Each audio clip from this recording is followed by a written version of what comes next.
көрермендер, эфирде тәлім подкаст бағдарламасы. Мен жүргізуші Жұлдыз Ерікқызы. Бұл жерде біз өзекті мәселелерді қозғайтын боламыз. Бүгінгі біздің алғашқы эфиріміздің қонағы, мектебіміздің әкелер мектебінің төрағасы, мектеп жанашыры, үлгілі көп балалы әке Ташмағамбетов Нұрболат Мешітбайұлы. Аға, қош келдіңіз. Рахмет, шақырғандарыңызға рахмет.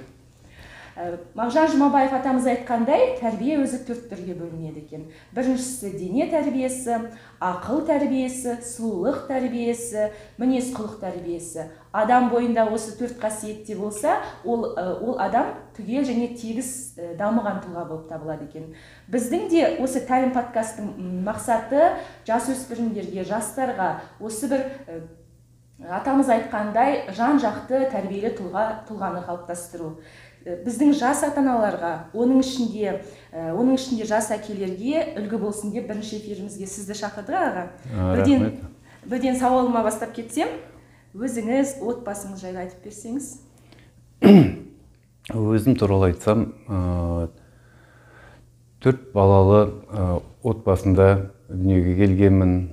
1975 жылы, биыл міне 48-ге шығып жатырмыз. Қазір 5 баланы тәрбиелеп отырмыз, 4 ұл 1 қыз үйде. Өзіміз үйдің баланың тәрбиесіне өте көп көңіл бөлеміз, келіншегім екеуміз. Осы мектептің үлкені, осы мектепті Зерде мектебін оқып, қазір Назарбаев зияткерлік мектебінде оқиды. Қазір осы мектепте 6-шы сыныпта, 3-ші сыныпта 2 ұлым тағы оқып жатыр. Кішкентайымыз қазір балабақшада. Өте жақсы. Біздегі ұлдарыңыз да озат, үздік оқушылар ғой, білеміз. Енді сіздің отбасыңызда тәрбиелік ұстанымыңыз қандай? Біздің енді отбасы болғаннан кейін екеуміз де жоғары білімдіміз. Сондықтан ең басты құндылық біздің отбасында адамгершілік. Біз балаларымызға соны сіңіруге тырысамыз. Әрине, білімге де көңіл бөлеміз, негізгі адамгершілік жағына басым көңіл бөлеміз. Өйткені қаншама білімді болмасаң да, адамгершілігің болмаса, онда білімнің пайдасы зиянға айналуы мүмкін. Оны біз түсіндіреміз балаларға, үнемі түсіндіріп отырамыз. Көңіл бөлуге, олармен жаңағы ой өрісін дамытатын әртүрлі жаттығулар, болмаса жаңағы кітап оқу деген сияқты үйде сондай қызықты тәрбие жұмыстарын жүргіземіз. Бұлайша ол айтқанда тәрбие жұмысы деп есептемейміз. Біз күнделікті өзіміздің әдетіміз солай үйдегі. Өте жақсы әдеттеріңіз екен. Енді қазіргі уақытта жұмыс бастылық уақыты, ата-ана күні бойы жұмыста. Енді өзіңіз кез келген істі тастай салып, осы балаңызға көңіл бөлуге үнемі дайынсыз ба? Әрине, қазіргі заманның ағысына қарай барлық үйші, отбасы, ата-аналардың әсіресе жұмыс бастылығы өте көп тәрбие жұмысынан айырып тастайды. Мүмкіндігі жаңағы мазаны алмасын деп әлеуметтік желілерді беріп қояды балаларға. Жаңа әрқайсының қолында бір ұялы телефон, болмаса жаңа ноутбук, компьютер. Ол әр үйде бар деп ойлаймын. Әр үйде. Бірақ соған қарамай жаңағы сұрақтың негізгі келіп қарайтын болсақ, мысалы жұмыстан келген кезде үйге 6-шы сыныпта оқитын Айбар сіздерде, ол әке шахмат ойнайық дейді. Басқа нәрсені жинап қойып, сонымен шахмат ойнаймыз. Басқа нәрсенің бәрі жиналып тұрады. Одан Алдияр келеді, әке бірдеңе ойнайық деп. Мысалы, егер сол уақытта оларға көңіл бөлмесеңіз, олар қайтадан жаңағы ұялы неге кіреді, әлеуметтік желіге кіреді, оның ішіндегі қазір енді бүкіл ата-аналар білетін шығар, ойындарында Майнкрафт, болмаса басқа ойындарын ең жоқ дегенде жаңа WhatsApp-тарында отырады. WhatsApp-тарында үнемі қадағалауға тырысамыз. Қадағалағанда, бірақ ешқандай бір ұрыс, болмаса жаңағы кеу мәселесімен емес, жай түсіндіріп айтамыз. Мынауың маған ұнамайды. Ал таңдау өзіңде деп. Ол өйткені өсіп келе жатқан балалардың психологиясына қазір енді бір жағынан 2 түрлі ата-ана болады. Біреу барлығын астына үстіне түседі, баланың жаңағы айтқанының бәрін орындайды, ол хан патша сияқты болып өседі да, еркелік болып өседі. Өйткені сұраған нәрсесін әпере салады, мазасын алмаса болды, өйткені ақша табумен кетті. Тамақ табу, киім киіндіру деген сияқты. Ал екінші ата-аналар болады. Келе салысымен жаңағы осындай бір шартты айтайық, ненің ішіне кіргізіп қояды, заңдылық, болмаса жаңағы үйде бір қатаң тәртіп келеді, барлық нәрселерін бәрін жинап алып тастайды, барлық жаңағы Wi-Fi болса, Wi-Fi-ді өшіріп тастайды деген сияқты әлеуметтік желілерін ажыратпайды. Менің ойымша, әлеуметтік желі ол пайдасы да бар, зияны да бар. Ол бізге пайдасымен бірге зияны да алып келіп жатыр. Артық ақпарат болмаса, жаңағы дұрыс емес, бізге тән емес, қазақи тән емес құндылықтарды оның ішінен көптеп бізге енгізіп жатқан батыс елінің жаңағы мәдениеті. Ол бізге қажет па, қажет емес па, оны да жіктеп, арасын ажыратып алу керек. Өйткені шәкәрім атамыз не айтып кетті? Мынау сіз ата-ана бойынша сұрақ қойып отырсыз ғой, сондықтан айтып жатқаным, біреудің мінін көргенше, жамандығын тергенше, өз ойыңды мазалап, өз бойыңды тазалап, өзіңмен күрес өлгенше дейді. Ол дегеніміз жаңағы біз неге балаларға өзіміздей көруіміз керек та, ол тұлға есебінде. Сонда ғана дамиды. Мен айтар едім, балаларға тәрбие бергенде ең басты мәселе оларды шынайы жақсы көру. Біз бәріміз жақсы көреміз деп айтамыз.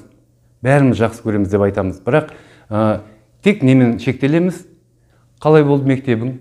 Қандай баға алдың? Бүгін не тамақ жедің? Бәрі жақсы ма? Сыныпта жақсы ма? Әр кеткендер күнделік тексереді. Одан кейінгі уақыттары жоқ. Ал баланы шынайы жақсы көрмесең, ол әсіресе мынау ауыспалы кезең болады ғой өзінің. Мысалы, мүшел жас дейміз, сол жасқа келгенде олар ойлары да басқаша болады, жетіліп, дамылып жатқан адамдар көп нәрсені білгісі келеді да, сосын тұйықтала бастайды. Бір сұрақ қояды, сен сосын айтамын, болмаса басқа біреуден сұра деп айтасың, болмаса жаңағы анаңнан сұра деп, болмаса жаңағы ағаңнан сұра деп. Ол бір рет келеді, екі рет келеді, үшіншісінде ол келмейтін болады. Сосын тұйықталып жүрген кезінде сен оны шынайы жақсы көріп, шынымен беріліп, соның білгің келсе, қайта-қайта қатты қысым көрсетпей, не себепті көңілің жоқ, бірдеңе болды ма десең, ол жоқ деп жауап беруі мүмкін.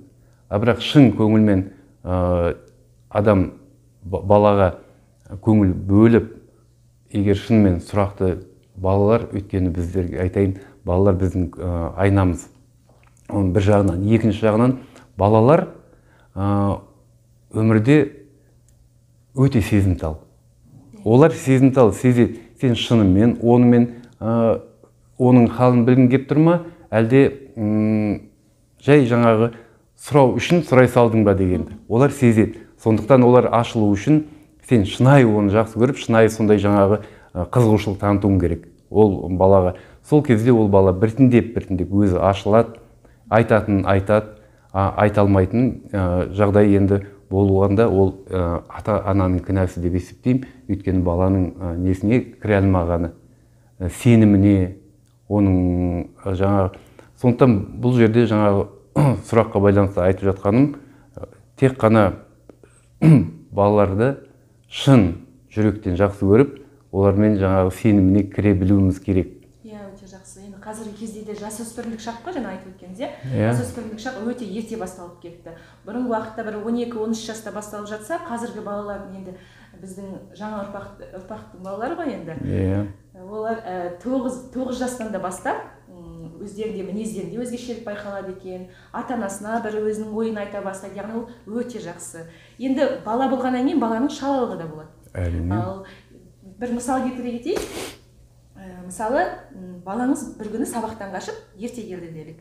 Сіз осы кезде әрекетіңіз қандай? Бірінші әрекет, әрине ата-ана болғаннан кейін, әке болғаннан кейін реніш пайда болады менде. Бірақ менде ғана емес ау деп ойлаймын, ол реніш кез келген адам баласында пайда болады. Ол ренішті, ашуды ақылға жеңдірмей, еш уақытта біз баланың не себептен мектептен қашып келгенін біле алмаймыз. ондай өз басымда болмаса да, мен бұл сұрақтың түп мағынасын ойланып отырмын да, егер ондай қашып келетін болса, не себепті? Себебін білу керек. Кез келген нәрсенің маңыздысы оның себебінде. Ол салдары, ол ертеңде қашып келуі мүмкін, арғы күнде қашып келуі мүмкін. Алдымен себебін ашып алды. Мүмкін оған сабақ оқу ұнамайтын шығар. Онда түсіндіріп айту керек. Түсіндіру мәселесі өте маңызды мәселе ата-анаға. Өйткені мүмкін қазіргі шығып жатқан, сіз айтып отырсыз ғой, ерте есейіп жатыр балалар. Бәрі салыстырмалы түрде. Өйткені ата-бабаларымыз 13-тегі отау иесі деп ол кезде үйлендірген. Одан кейінгі заман өзгерді. Қазіргі заманда. Бірақ мынау әлеуметтік желі дамығаннан кейін, қазір өзіңіз айтпақшы 8-9 жасар балалардың қазіргі мынау әлеуметтік желіден көріп алғандарын көрсең, қоятын сұрақтарын көрсең, көпшіліктің алдында қойғанда жауап беруге ұялатын сұрақтар да болады. Кей кезде келеді де қойып қалады. Ол соның бәрінің себебін білу үшін мүмкін мұғалім ұрысты ма? Мұғалім ұрысса не себепті ұрысты, оның да себебін түсінуге тырысу керек. Ал себебін білмей ұрысып, ертесіне қайта мектепке апарып тастасаң, ол мектепке бардың деп, ондай себептерді мен айтып бере аламын. Мен де мектепке кеттім деп кетеді екен, күні бойы мектепте жоқ, сосын сабақтан шаршап келдім деп үйге келетін болады екен. Ол ата-ана тәрбиесіндегі бір кемшіндік. Ол жерде тағы да себебіне қарау керек. Ата-ананың шынымен қолы тимей жатыр ма? Әлде шын көңілмен бұрыла алмай жатыр ма? Себебін анықтамағандығы ол ата-ананың кінәсі деп есептеймін. Өйткені егер ондай жағдай болатын болса, ең басты себебін тауып, сол себебін құртпайынша ол салдары бола береді. Жақсы. Өте ауқымды күшті жауап бердіңіз енді. Ал сіз өзіңіз бала кезіңізде қандай бала болдыңыз? Енді ол жағынан біз енді біздің кезімізде, біздің заманымызда деп айтатындай, қазір бәріміз бір заманда өмір сүріп жатырмыз ғой. Бірақ біздің кезімізде бірінші кезекте әлеуметтік желі болған жоқ. Біздің балалық шағымыз, мен ауылда өстім. Біз әрбір ойыншықты өзіміз қолдан жасайтынбыз. Кез келген қолымызға ара балта ұстадық, балға ұстадық, болмаса жаңағы садақты өзіміз істедік, болмаса қылышымызды өзіміз дайындадық деген сияқты ауылдық жерде, еңбекте. Енді бұл жерде жаңағы әлеуметтік желіден бастадым ғой. Біздің кезімізде әлеуметтік желі болмағандықтан біз кітапханаға көп бардық. Біздің ауылдық жерде, өзімнің ауылымда туып өскен, Түлкібас ауданы Балықшы ауылында туылдым. Сол жерде 3 мектеп болды. Мектептің кітапхана, мектептің кітапханасы, селпоның кітапханасы, сосын жаңағы ауыл кітапханасы дейді. Ол 3 кітапханада жазылып, сол кітаптарды оқыдық. Мысалы, қарасаңыз, Абай атамыздың сөзімен айтсаңыз, ол бір өлеңінде айтады. Жұртқа сенбе, жатса да қанша мақтап, әуре қылып кетеді, қулық сақтап. Өзіңе сен, өзіңді алып шығар, еңбегің мен ақылың екі жақтап дейді. Ол сөздердің бәрін, мысалы, біз мағынасына түсінбей кезінде оқыдық, жаттадық, жай барып айту. Ал қазір осы жасқа келгелі, ол Абай атамыздың айтқан сөздерінің әрбір сөзінде бір үлкен ұғымдар жатыр. Біз сол кітаптарды көп оқып өскеннен кейін барып, біздің тәрбиеміз жаңағы әлеуметтік желідегідей ата-анасына қарсы сөйлеу, болмаса оның атын айту деген, болмаса мұғалімге бір шағым жасап келу деген, ондай деген болған емес. Біз керісінше, егер мұғалімге бір шағым жасап келсек, үйде өзіміз ұрыс еститінбіз, не таяқ жейтінбіз. Болмаса жаңағы бір жерде төбелесіп келдің бе, бала болғаннан кейін, ойын баласы болғаннан кейін, өзің үстіңді тазалап, үйге білдірмей келуге тырысатын тұғынсың. Еш уақытта бізде жаңағы қазіргі заманмен салыстыруға келмейді. Енді қалай айтсақ, бізде сабағымызды оқыдық, әртүрлі жаттығуларға бардық, күреспен, шахматпен айналыстық мысалы. Одан қалды, үйде мал көп болды, малға қарауымыз керек деген сияқты. Енді оны қандай бала болғанымызды ата-анамыз айтып бере алатын еді. Енді біз көргенімізді, тәрбиеміз көргеннен кейін айтып жатқаным, біз енді жаман бала болған жоқпыз деп ойлаймын. Өте жақсы, иә. Бізде енді мектебімізде жұмасына бір рет барлық мектеп болып кітап оқимыз. Оқуға құштар кітап оқу жобасы басталды. Ал сіздердің отбасыларыңызда кітап оқисыздар ма? Оқимыз кітапты, жиналып отбасымен оқуға тырысамыз, бірақ енді бір деген нәрсе бар. Кітаптың қай-қайсысы болсын жақсы, қай-қайсысы болсын кітап оқыған не береді? Ол сауаттылықты да береді, ол білімді береді. Ал бір ғана нәрсе айтып отқан себебім, біздің үйдегі балалардың жас мөлшері әртүрлі. Мысалы, Алдиярға ұнаған кітап Айбарға ұнамауы мүмкін, өйткені ол кітаптан өзін өсіп кетті деп есептейді. Қайсарға мүлде түсініксіз болуы мүмкін. Ал Жүсіпке, енді айтпай қойсам да түсініп отырсыз ғой.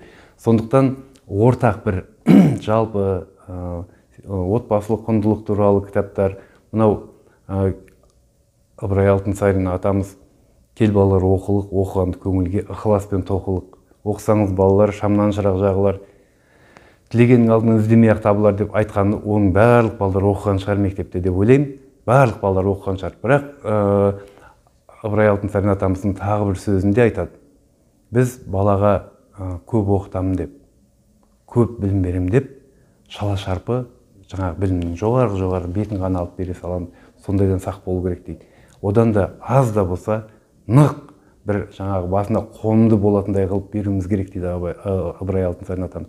Сондықтан үйде кітап оқығанда біз жалпы бәріне қызықты болатындай, қызықты болмаса үзік-үзік қылып, аз да болса бірақ кітап оқу біздің отбасымыздың үрдісінде бар. Жақсы, керемет. Енді бүгінгі ойымызды қорытындылай, бағана айтып кеттіңіз ғой, басқа да жас ата-аналарға мысалы үлгі болсын дейді. Осы әлеуметтік желіге тәуелділік, мүмкін үйде бір телефон ұстайтын, бір өзінің бір графигі бар шығар, немесе тағы да сондай бір лайфхактар дейді ғой қазіргі жастардың тілімен. Мүмкін сіздердің отбасыларыңызда ерекше бір сондай әдіс бар шығар. Әлеуметтік желіден баланы алшақ ұстау мақсатында. Енді бұл жерде менің біздің достарымыз әртүрлі не қолданады. Біреуін мысалы есебінде айтып кетейін. Ол досын бір күнді, жұмасына бір күнді ешқандай әлеуметтік желісіз күн деп белгілеген. Ол сенбі күні. Өйткені ол күні ешқандай сабақ жоқ, кіретін не қылатын. Сондықтан қатты не болатса, ол бүкіл жаңа интернетті алып тастайды, тек телефондық неге жауап бере алады. Болды сондай. Бәрінкін жинап бір жерге қойып қояды. Бәрінің ұялы телефондарын. Сол тиісілмейді ол күні. Ал бізде қалай, енді өзіміздің үйде лайфхак деп айта алмаймын. Оны мынау әлеуметтік желден алудың бір ғана жаңағы мүмкіндігі деп айтайын ба, бір ғана нақты жаңағы жауап беретін бұл неге сұраққа баланың қызығушылығы неде? Мысалы, басқа бір неге айналдыру оны. Ойын, болмаса жаңағы еңбек, бірдеңеге баулу, тез жалығады. Балалар ойын баласы болғаннан кейін ойнағысы келеді. Әке, барып шана тебейік, есіктің алдында қар көрейік, болмаса жаңағы сырғанаққа барайық, болмаса үйде тығылыспақ ойнайық дейді. Анау енді жасына бәріне ортақ бірдеңе тауып, сол кезде ғана, мысалы, балабақшадан келсе де, оның өзі қазір әлеуметтік желіге үйренген, ойындарға, мультик, жаңағы не деген сияқты. Ол соған кіріп отырған кезде, қайсар кел мында ойнап жатырмыз десе, ол да оны тастап ойынға келеді. Сосын қызығушылығын таба білу керек. Ол баланың қызығушылығын таба. Сосын еңбекке баулымай, жаңағы еңбек пен білім екеуі екі жақтап алып шығатын нәрсе деп Абай атамыз айтты ғой. Еңбекке баулымай баланы, енді қазір мектептерде де бар ғой, жаңағы біздің кезімізде жеке пән болған еңбекке баулу.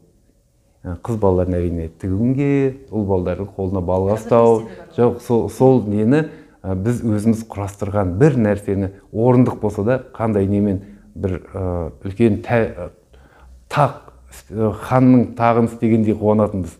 Оның бәрін жаңағы ұстазымыз үйретіп отыратын. Сондықтан балаларды жай болса да, бір мезгіл болса да, жаңағы еңбекке баулудың өте үлкен маңызы бар. Баланың қызығушылығын таппай, біз әлеуметтік желіден ала алмаймыз оны біз жаңағы бір оқығаным бар, біреу жаңа орманға көшіп кетті әлеуметтік желіден деп, отбасын алып, біреулер мүлде оған қатысымыз жоқ деп үйінен алдырып тастап, ешқандай телефон не алмайды екен. Ол деген енді жаңалықтардың да құр қалып жатыр ғой, күнделікті не болып жатқанын да біліп жатқан жоқ. Сондықтан бұның пайдалы да жағы бар. Әңгіменің сұхбаттың басында айтып кеттім ғой, өте зиян жағы да бар. Шегін білу керек, шегін білу керек. Сон баланы одан алу үшін тек қана баланың қызығушылығын тудыру керек. Мынау Марк Твен адамның өмірінде екі өте маңызды кез болады дейді. Біздің аталарымыздың айтқанын сосын айтармын. Бірінші, ол дейді адамның шыр етіп дүниеге келген кез. Ол бірінші. Екінші маңызды кезеңі ол өзін өзі тану дейді. Өзін өзі танымай, ол өзін өзі тану дегеніміз біздің аталарымыз баяғыда айтып қойған. Кім болғым келеді? Мен бұл дүниеге не үшін келдім? Сол сұрақтарға жауап бергенде, ол өзін өзі тану сонда ғана келеді. Ондай өзін өзі тану, мен кіммін деген сұраққа жауап бермейінше адам өмірде бақытты да бола алмайды. Өйткені барға қанағат деп атамыз айтып кеткен. Оның бәрі айтылған мақалдардың бәрін қазір тізбектей берсек бізге уақыт жетпейді, біріншіден. Екіншіден, ол айтылған сөздердің бәрі адам өзін өзі түсінуге келді. Өзін өзі түсінген кезде адам бар нәрсені қанағат қылып, сол берекелі ұстап, өздері бақытты болуға, сол ғана адамның өзін өзі тануына. Көп рахмет аға. Бүгін өте сондай бір мағыналы, біздің жас отбасыларға, жас әкелерге сондай бір мағыналы бір эфир болды. Бүгінгі жаңа бағдарламамыз, жаңа бірінші эфиріміз осымен аяқталды. Келіп, көкейімізде жүрген сұрақтарыңызға жауап бергеніңіз үшін көп рахмет сізге. Сіздерге рахмет.